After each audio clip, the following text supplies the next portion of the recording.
नमः पार्वती पदे हर हर महादेव।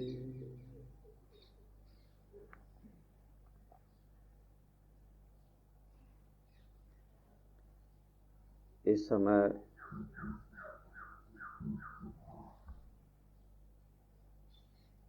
ज्ञानेश्वरी गीता का चौथा अध्याय चल रहा है और उसमें तीसरा श्लोक कल से हमने शुरू किया। स एवायं मयातीत्य योगः प्रोक्ता पुरातन भक्तोऽसि मे सखा चेति रहस्यं हेतुरुत्तमम्।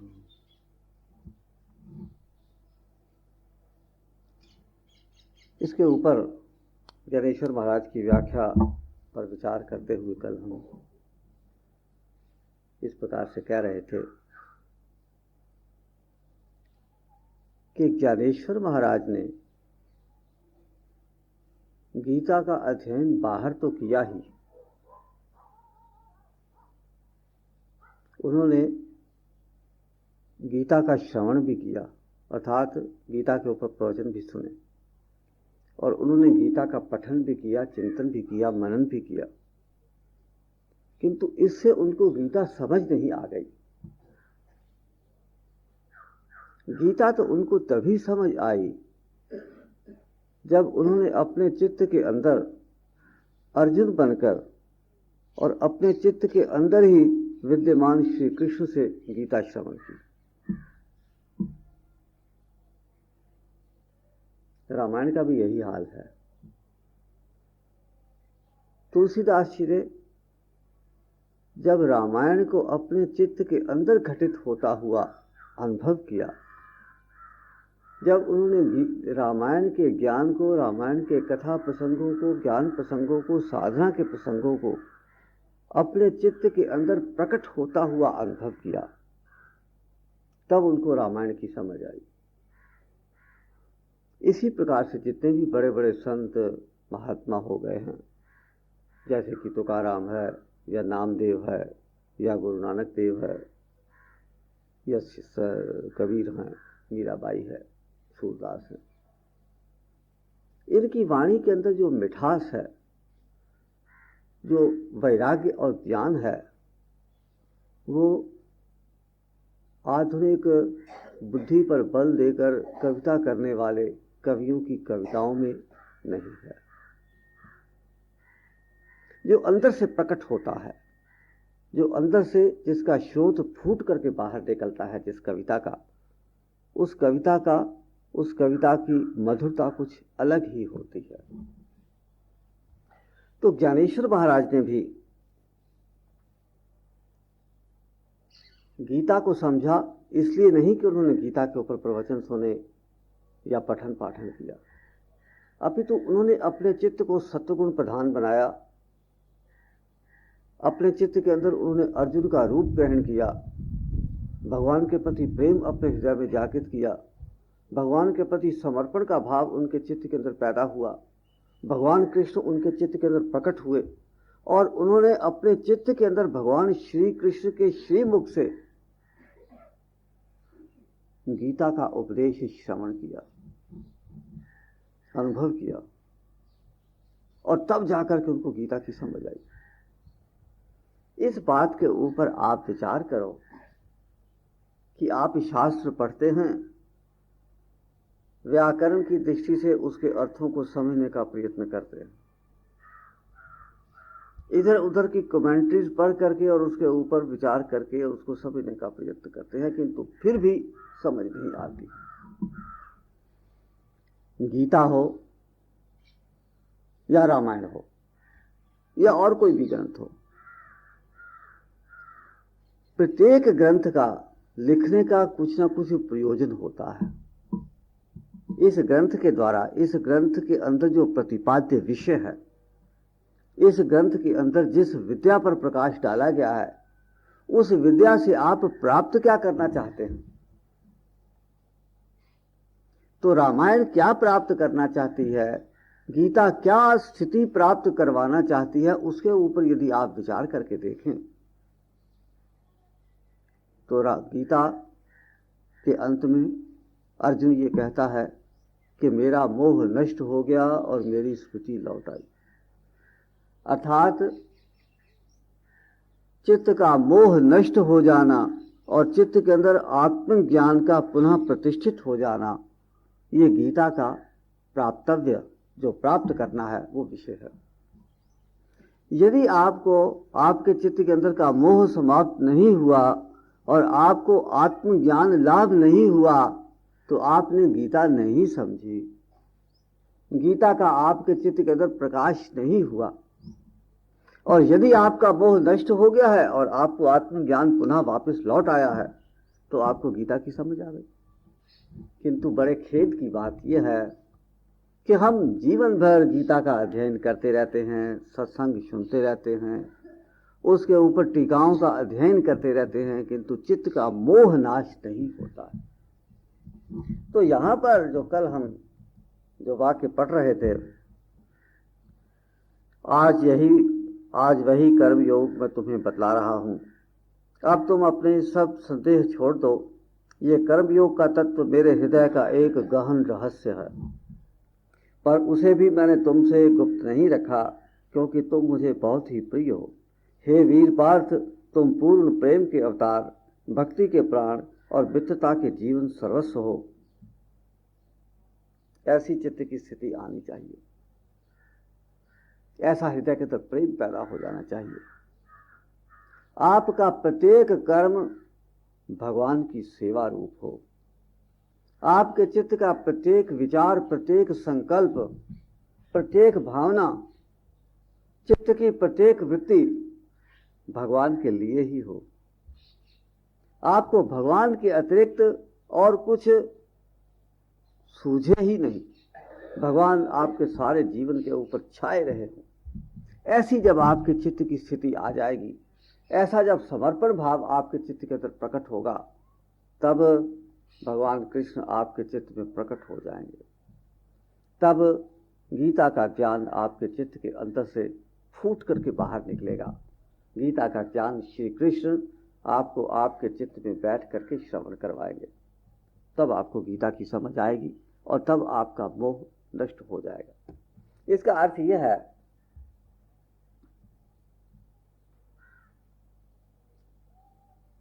कि गीता के ज्ञान को समझने के लिए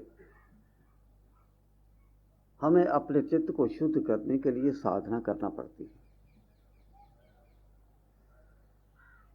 धार्मिक शास्त्रों को, गीता, रामायण, गुरु ग्रंथ साहब या दूसरे जितने भी शास्त्र हैं, योग दर्शन है, नारद भक्ति सूत्र है, यदि हम इनको समझना चाहते हैं, कृत्य होना चाहते हैं, यदि अपने चित्त के अंदर का मोह नष्ट करना चाहते हैं और अपने चित्त के अंदर आत्मा का ज्ञान, प्रकाश, आनंद अनुभव करना चाहते हैं, तो हमारा प्रत्येक कर्म भगवान का सेवा रूप हो जाना चाहिए।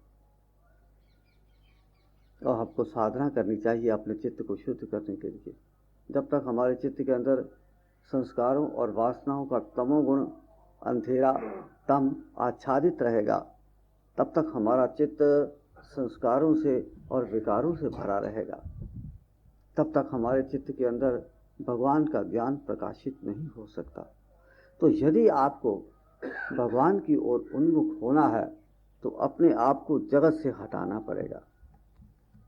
आपकी जो चित्त की वृत्तियां जगत की ओर प्रवाहित हो रही हैं, आपके चित्त के अंदर जगत के विषयों के प्रति जो आकर्षण और आसक्ति के भाव हैं, उनको वापस लेकर के अपने चित्त के अंदर अंतर्मुखी चित्त की वृत्ति को करना आवश्यक है। नहीं तो आप जीवन भर सत्संग करते रहोगे, कथा श्रवण करते रहोगे, पूजा पाठ करते रहोगे, तीर्थों के चक्कर लगाते रहोगे, लेकिन रहोगे वहीं के वहीं।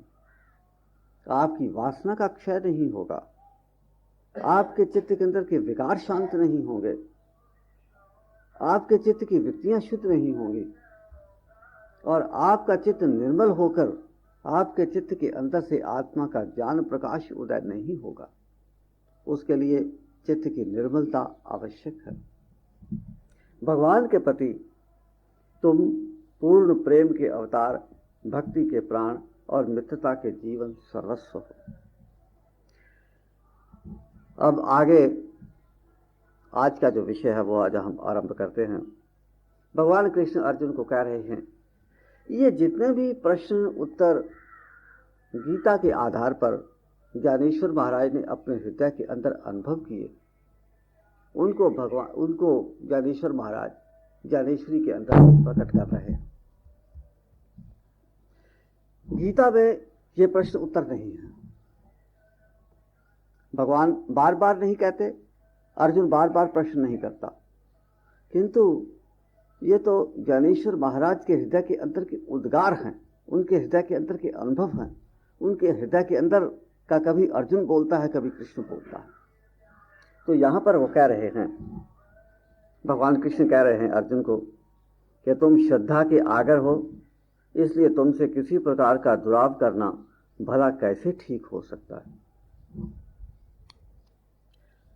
अब कृष्ण कहते हैं कि तुम श्रद्धा का मूर्तिमान स्वरूप हो, अर्थात तुम्हारे चित्त के अंदर कूट कूट करके श्रद्धा भरी हुई है।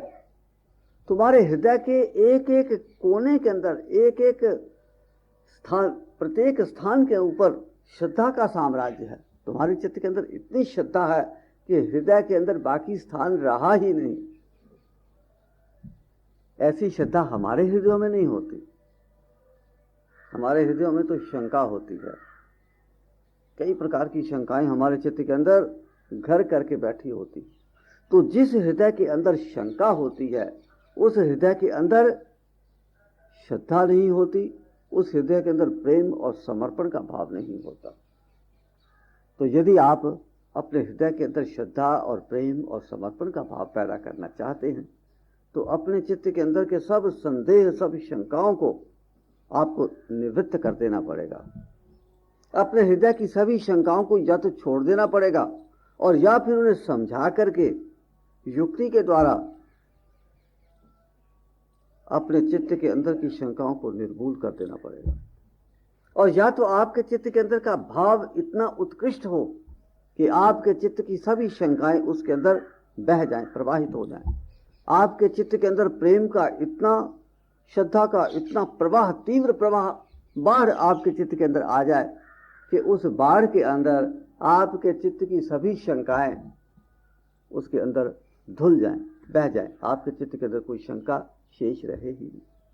और यदि आपके चित्त के अंदर इतना श्रद्धा का प्रवाह, प्रेम का प्रवाह नहीं है, तो फिर युक्ति के द्वारा, शंका समाधान के द्वारा अपने मन को समझा के अपने चित्त के अंदर की शंकाओं का आपको निराकरण करना पड़ेगा, उनको निवृत्त करना पड़ेगा। और जब आपके चित्त के अंदर की शंकाएं निवृत्त हो जाएंगी, तब आपके चित्त के अंदर श्रद्धा उत्पन्न हो जाएगी। तो कहने का भाव यह है कि या तो श्रद्धा आपके चित्त के अंदर पहले आएगी और श्रद्धा के पश्चात आपके चित्त के अंदर की शंकाएं उसके अंदर धुल जाएंगी, और या फिर आपके चित्त के अंदर की शंकाएं पहले निवृत्त होंगी और श्रद्धा और प्रेम और समर्पण का भाव उसके पश्चात चित्त के अंदर प्रविष्ट होगा। तो किसी भी तरह से आप चलो, चाहे तो भावना को बढ़ाओ, श्रद्धा को बढ़ाओ, और चाहे अपने चित्त के अंदर की शंकाओं की निवृत्ति करो, उनका समाधान करो, और इस प्रकार से आपके चित्त के अंदर श्रद्धा और प्रेम का भाव पैदा हो। जब आपके चित्त की स्थिति ऐसी आ जाएगी कि आपका चित्त श्रद्धा, प्रेम, समर्पण से भर जाएगा, तब फिर भगवान कहते हैं कि जब तेरे चित्त के अंदर इतनी श्रद्धा है, तब तुमसे किसी प्रकार का दुराव करना भला कैसे ठीक हो सकता है। तब अर्जुन तुम ही बताओ कि अब तुम्हारे चित्त के अंदर जब ऐसी श्रद्धा है, तो फिर मैं तुमसे कोई बात कैसे छुपा सकता हूं। मैं किस प्रकार से कोई बात रहस्य रख के, गुप्त रख के और तुमसे बात कर सकता हूं। मैं तो गुप्त बात रख ही नहीं सकता। अर्थात जब चित्त के अंदर श्रद्धा उत्पन्न होती है, जब चित्त के अंदर प्रेम और समर्पण का भाव होता है, जब चित्त पूर्णतः शुद्ध हो जाता है, चित्त के अंदर के संस्कार और वासनाएं और वृत्तियां और विकार सब बाहर निकल जाते हैं, चित्त पूर्णतः निर्मल हो जाता है, तब उस चित्त के अंदर आत्मा का ज्ञान प्रकाश गुप्त रख पाना असंभव होता है, तब तो अपने आप हमारे चित्त के अंदर से ही ज्ञान प्रकाश उदय होने लगता है। फूट फूट करके ज्ञान अंदर से ही प्रस्फुटित होता है, प्रवाह ज्ञान के बहने लग जाते। यहां पर एक बात ये समझने की है कि हम ज्ञान को बाहर से लेकर के अपने अंदर डालने का प्रयत्न करते हैं। शास्त्र पढ़ते हैं, शास्त्र में से ज्ञान लेकर के अपने अंदर में डालते हैं। हम सत्संग सुनते हैं, सत्संग में से ज्ञान लेकर के अपने हृदय के अंदर डालने का प्रयत्न करते हैं। हम पुस्तकें पढ़ते हैं, हम चिंतन मनन करते हैं, हम ज्ञान को अपने हृदय के अंदर डालने का प्रयत्न करते हैं। जबकि हमारा चित्त पहले ही ज्ञान स्वरूप है। हमारे चित्त के पीछे जो आत्मा है वो ज्ञान स्वरूप है। संसार भर के जितने भी ज्ञान है वो आत्मा के अंदर प्रतिष्ठित हैं।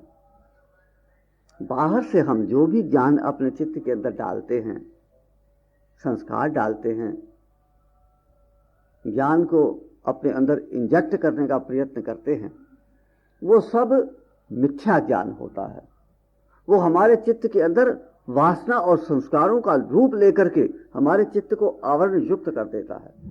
अर्थात हमारे चित्त के अंदर का जो वास्तविक ज्ञान होता है, आत्मिक ज्ञान होता है, ये बाह्य शास्त्रीय ज्ञान हमारे चित्त के अंदर के वास्तविक स्वरूप को, यथार्थ ज्ञान को ढक देता है। हमारे चित्त के अंदर से जो प्रस्फुटित होता हुआ जो चश्मा फूटता है ज्ञान का, वो बंद हो जाता है।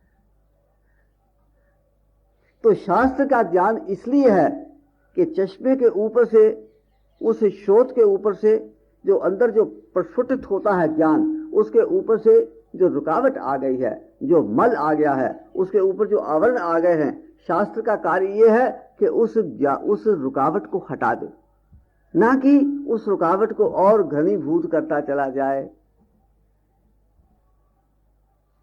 हम उल्टा अर्थ करते हैं। हम साधना नहीं करते, चित्त को शुद्ध करने का प्रयत्न नहीं करते, ऐसी सेवा कार्य नहीं करते जिससे कि हमारा ईश्वर के प्रति समर्पण और प्रेम का भाव हमारे चित्त के अंदर जागृत हो। हम ईश्वर की सेवा करके, ईश्वर का प्रयत्न, ईश्वर के प्रति बढ़ने का प्रयत्न करके, अपने अंतर में शक्ति को जागृत करके हम उस शक्ति को कार्य करने का अवसर प्रदान नहीं करते। हम तो शास्त्र पढ़ते हैं और शास्त्र पढ़ करके अपने हृदय के अंदर ज्ञान को, शास्त्रीय ज्ञान को उंडेलते जाने का प्रयत्न करते हैं। परिणाम ये होता है कि जो शास्त्र हमारे चित्त के अंदर के ज्ञान को प्रकट करने का कारण होना चाहिए था, वही शास्त्र ज्ञान हमारे चित्त के अंदर संस्कारों के आवरणों को डालता चला जाता है, हमारे लिए रुकावट बनता चला जाता है। तो इस बात को समझो आप कि ज्ञान शास्त्र में नहीं है, ज्ञान आपके चित्त के अंदर है। शास्त्र का अर्थ तो यह है कि शास्त्र की सहायता से आप चित्त के अंदर का ज्ञान स्रोत, उसको बाहर निकलने में सहायता प्राप्त हो। तो यहां पर क्या कह रहे हैं, तुम श्रद्धा के आगर हो, इसलिए तुमसे किसी प्रकार का द्राव करना भला कैसे ठीक हो सकता है। तो चित्त के अंदर श्रद्धा पैदा होनी चाहिए। हम जितना भी अंतर में ज्ञान डालते चले जाते हैं, हमारे चित्त की शंकाएं बढ़ती चली जाती हैं। जितना हम ज्ञान डालते चले जाते हैं, हमारे चित्त के ऊपर आवरण आते चले जाते हैं, श्रद्धा कम होती चली जाती है। श्रद्धा और प्रेम का, समर्पण का भाव कम होता चला जाता है। इन बातों को आप समझने का प्रयत्न करो। गीता का, ज्ञानेश्वरी का केवल पढ़ जाने का कोई अर्थ नहीं। किसी भी शास्त्र का केवल पढ़ जाना, उसका पाठ करना और पाठ करके और ये समझ लेना कि हमने उसका पाठ कर लिया है, अब हमारा कल्याण हो गया, ऐसा उचित नहीं है। उसको समझने का प्रयत्न करो, उसके अंदर गहरे उतरने की कोशिश करो और देखो कि वो आपके अंदर क्या परिवर्तन चाहता है, शास्त्र क्या तब्दीली चाहता है, शास्त्र की इच्छा क्या है, आपको कैसा बनाना चाहता है शास्त्र। तो शास्त्र आपको जैसा बनाना चाहता है वैसा आप बनने का प्रयत्न करो। तो शास्त्र चाहता है कि आपके हृदय के अंदर श्रद्धा पैदा हो। हम विद्वान हो जाते हैं शास्त्र पढ़ करके, उल्टे सीधे उसके अर्थ करने लगते हैं, उसको श्लोकों को उदाहरण दे करके, और हम बड़े अच्छे प्रवचनकार हो जाते हैं। किंतु हम शास्त्र के मर्म को, शास्त्र के रहस्य को नहीं समझते। और शास्त्र पठन का जो वास्तविक उद्देश्य है अपने चित्त के अंदर श्रद्धा का पैदा होना, वो श्रद्धा तो हमारे हृदय के अंदर पैदा होती नहीं।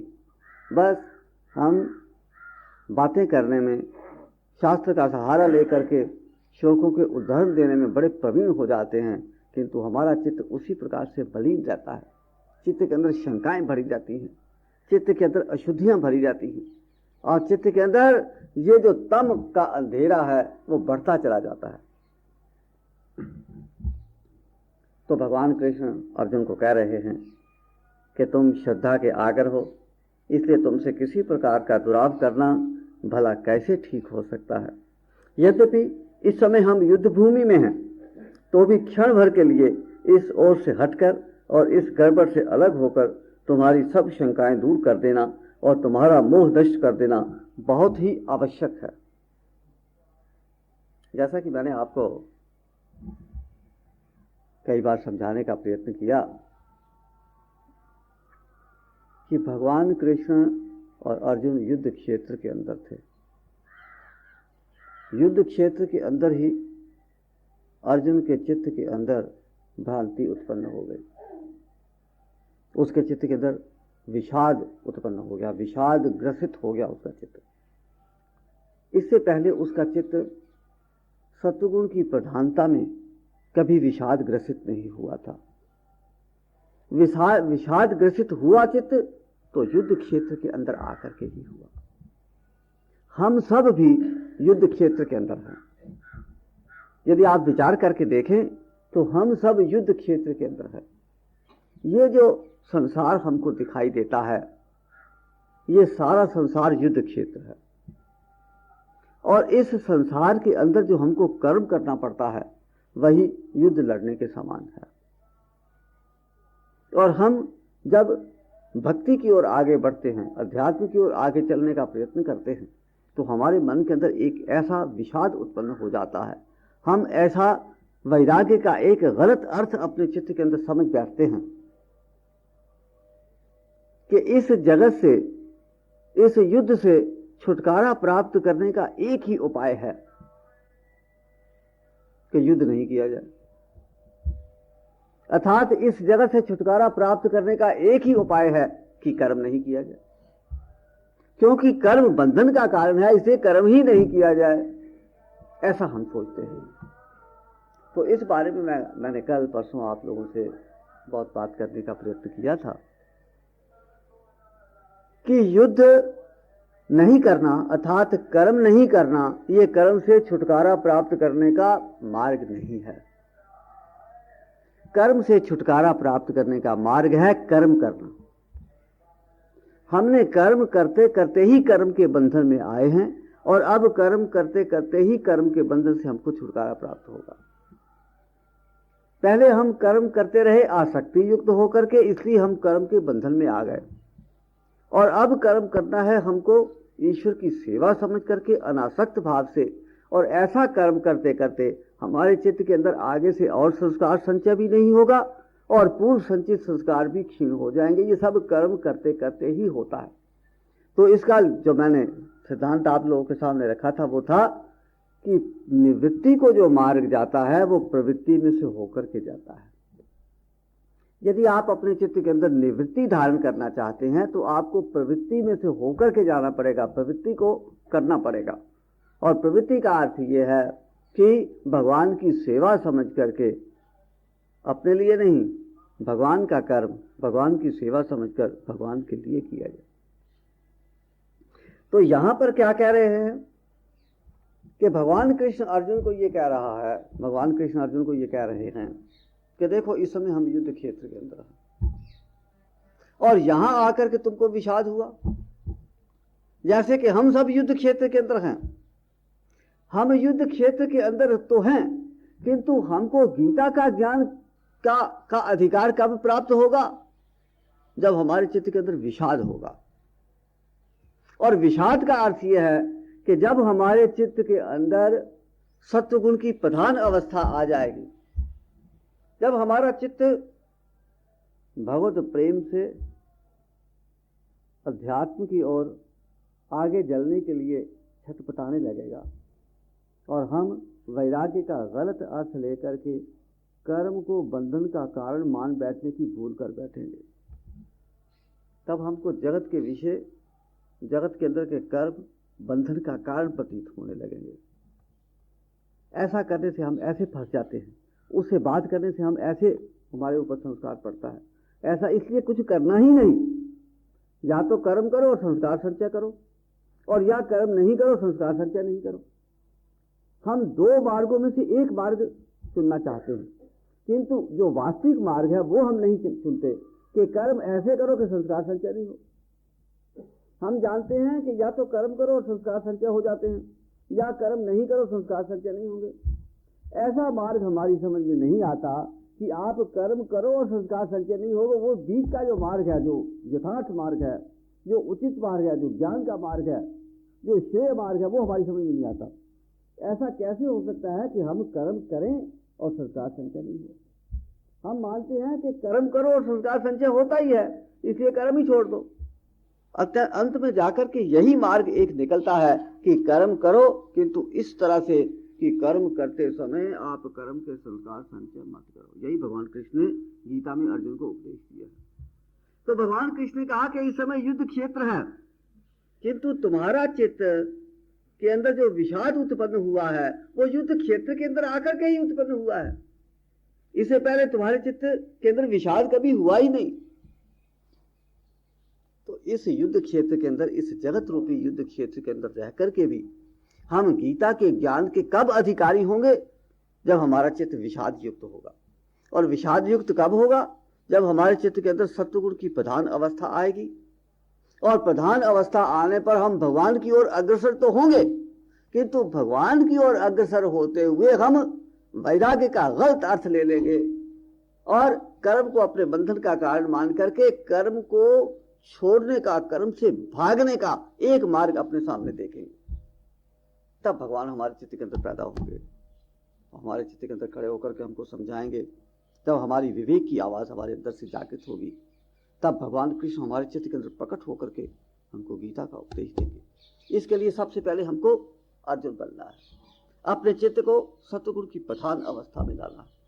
और सत्वगुण की प्रधान अवस्था में जाने पर धीरे धीरे धीरे धीरे जैसे जैसे आपका चित्त सत्वगुण की प्रधान अवस्था में विकसित होता चला जाएगा, एक पॉइंट ऐसा आएगा कि आपके चित्त के अंदर का मोह खड़ा हो जाएगा।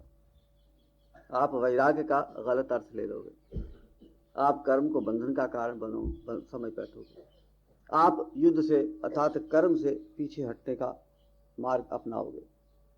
आपके चित्त के अंदर के जो संस्कार पड़े हैं उनको निवृत्त करने का आपके पास कोई उपाय नहीं होगा।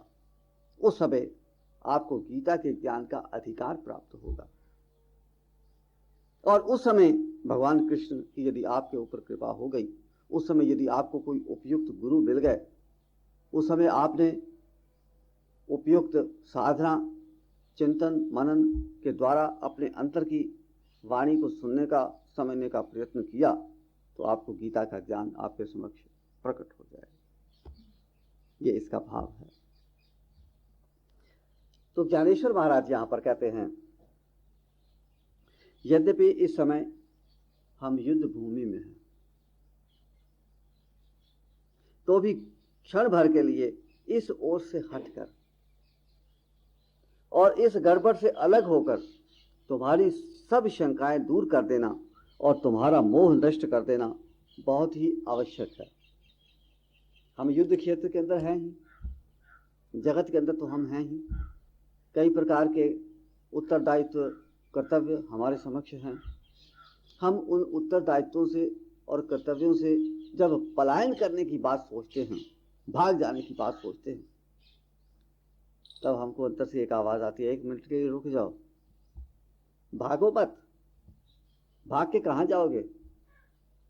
हिमालय में, किसी कंदरा में, किसी झोंपड़ी कुटिया में बैठ करके भजन करोगे और भजन करने के लिए कर्म से पलायन कर जाओगे?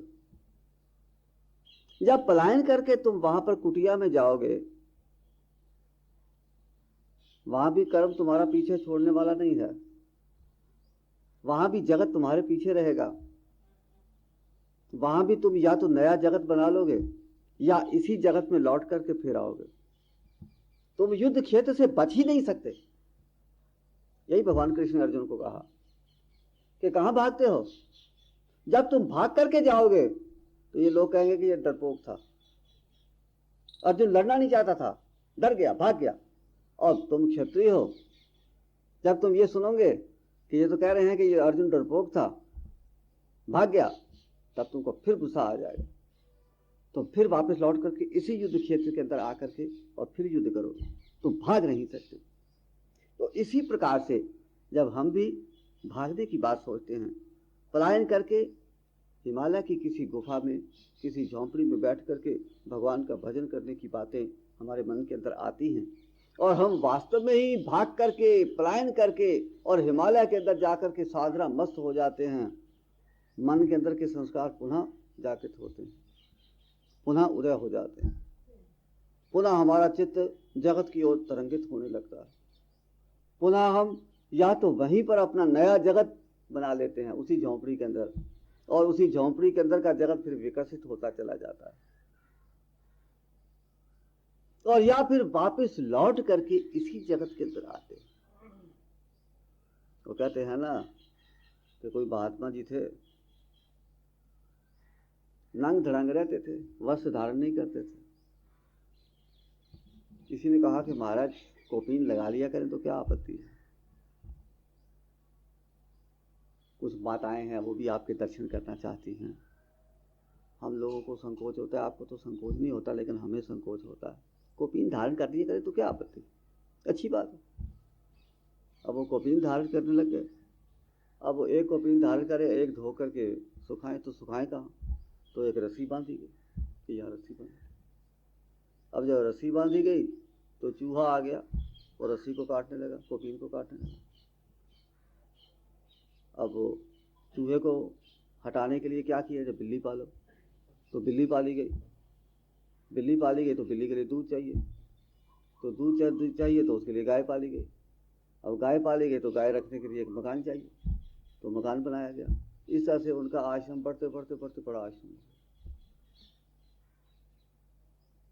राजा निकला वहां से कि यहाँ तो जंगल के अंदर कुछ था ही नहीं, ये सब कुछ क्या है, इतना बड़ा आश्रम ये क्या, किसने बनाया, क्या हम महाराज ने बनाया। बुलाओ महाराज को, बुलाओ महाराज आए। तो भैया ये तुमने बनाया है कि हाँ बन गया है, तो इसका इतना पैसा लगान देना पड़ेगा। तो महाराज को पकड़ के कोर्ट में पेश किया गया कि इतना लगान दो, नहीं तो तुमको जेल में भेज दे। तो महाराज ने कोपीन उतार के कहा कि ये कोपीन की बदमाशी है, मैंने कुछ नहीं बनाया, ये सारी कोपीन ने ये सारा आश्रम बनाया, तो ये कोपीन आप संभालो, मैं तो चला। तो इस प्रकार से धीरे धीरे करके जहां आप जाकर के बैठोगे वहीं अपना जगत बना लोगे। और या फिर एक आदमी घर से भाग गया, भाग करके 15-20 दिन, महीना तो इधर उधर भटकता रहा। फिर उसको घर का विचार आया, फिर मैं ये अमुक वस्तु वहाँ छोड़ आया हूँ, उसका पता नहीं क्या हुआ होगा, अमुक व्यक्ति को मैं वहाँ छोड़ आया हूँ, उसको पता नहीं कौन संभालता होगा, ऐसे विचार आने लगे। अंत में उन्होंने कहा कि चलो घर वापस चलें। जब घर वापस जाने की बारी आई, समय आया, तो उनके मन के अंदर एक विचार पैदा हुआ कि अब मैं घर तो जा रहा हूँ, मेरे जाने से पहले मेरी जो बैल जोड़ी थी उन्होंने बेच दी। घर वालों ने कहा अभी इस बैल जोड़ी की कोई ज़रूरत नहीं है, इसको बेच दो। तो उसने पहले पत्र देखा कि मैं वापस आ रहा हूँ, क्योंकि फकीरी का हाल मंदा है, साधुता में मन नहीं लग रहा, मेरी दुकान चमक नहीं रही, इसलिए मैं वापस आ रहा हूँ और मेरी बैल जोड़ी नहीं बेचना। इस तरह से करके वो वापस आ गए। तो दोनों प्रकार की बातें हैं, या तो आप जहाँ जाओगे वहीं अपना संसार बना लोगे, और या वापस आकर के पुराने संसार की तरफ घुस जाओगे। यदि आप कर्म को बंधन का कारण समझते हैं तो एक ही मार्ग बाकी रह जाता है, और वो मार्ग ये है कि आप कर्म को बंधन का कारण नहीं, इस प्रकार से कर्म करो कि आपका कर्म बंधन को खोलने का कारण बन जाए, आपके चित्त में संस्कार संचय बंद हो जाए और आपके चित्त में पूर्व संचित संस्कार क्षीण होने लग जाएं, ऐसा आप कर्म करो। एक यही मार्ग है। और इस मार्ग के लिए ये जो आपके समक्ष जो जगत रूपी धर्म क्षेत्र कुरुक्षेत्र है, इसे थोड़ी देर के लिए रोक करके सोचो, विचार करो, अपने अंदर की आवाज को सुनो, अपने अंदर में क्या हो रहा है उसको थोड़ी देर देखने के लिए प्रयत्न करो। थोड़ी देर रुक जाओ और रुक करके और भगवान कृष्ण आपके चित्त के अंदर क्या कह रहे हैं उसको सुनने का प्रयत्न करो।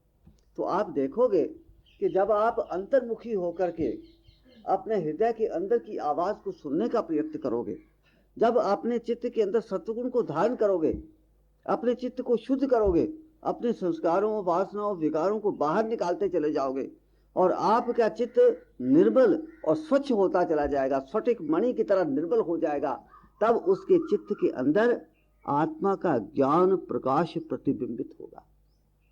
वो जो ज्ञान जो अंदर से ज्ञान आएगा वो ज्ञान यथार्थ ज्ञान होगा।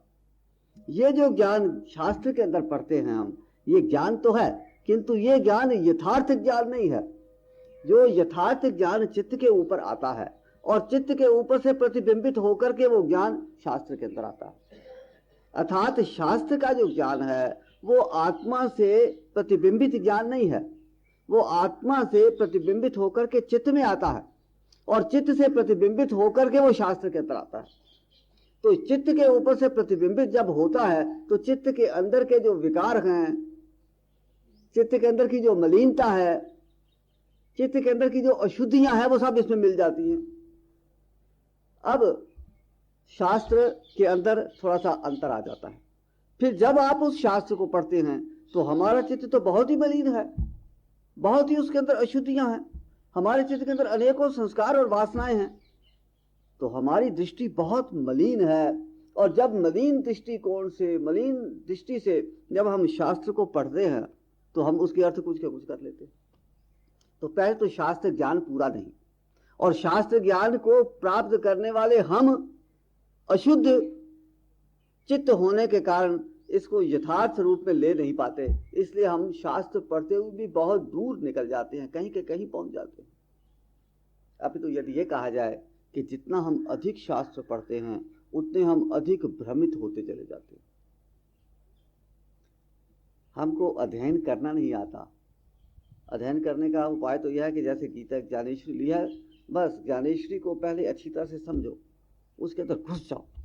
दुनिया भर के शास्त्रों को देखने की आवश्यकता नहीं, ज्ञानेश्वरी के अंदर आप घुस जाने की प्रयत्न करो, फिर बाकी के सब शास्त्र आपके समक्ष स्पष्ट हो जाएगा।